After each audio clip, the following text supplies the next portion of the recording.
On these lines to represent where Tiger's going to be at impact. Now what's interesting is obviously during the setup it's a pretty static position. So you can see Tiger's setup, obviously he's not moving when he's set up to the golf ball. He might move just before he pulls the club back, but for an instant he's pretty close to being completely static here.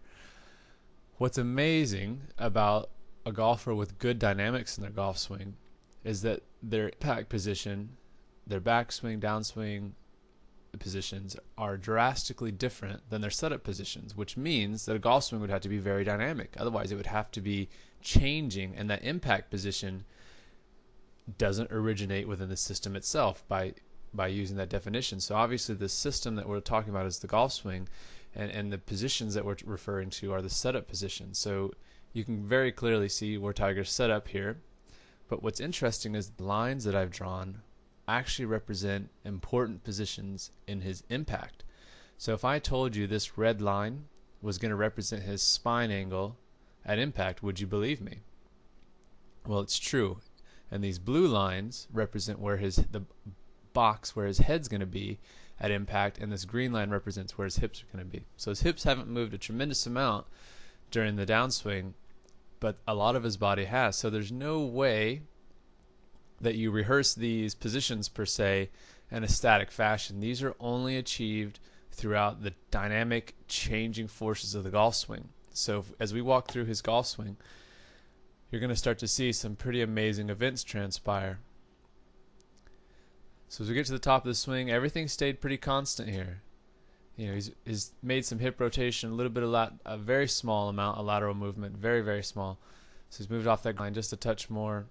But now what's amazing is his spine angle still stayed constant. His head stayed about where it was at address. But now watch the dynamics take over. From here, you get that transition move. The transition is the most dynamic motion in all of golf, because as the club's still going back, he's starting to settle into his left side. And you can see that if you watch very closely, he's starting to get back into that left side. You can see his legs really starting to power to get his body back going left. A very dynamic motion, because at the last instant his club is actually still traveling backwards as he's moving more into his left side. So now this is where the dynamics really take over, and at this point everything's it's all set in motion. There's nothing he's going to do to change this.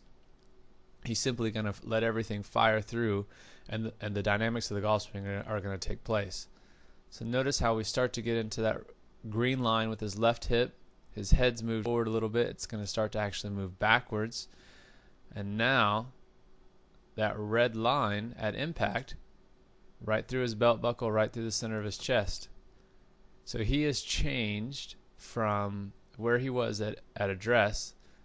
If we go back there, now these angles don't seem quite so crazy. And if we do an overlay of it as he comes down into impact, you can see just how dynamic this position is. His hands were here at address, and now, or excuse me, his arms and his hands.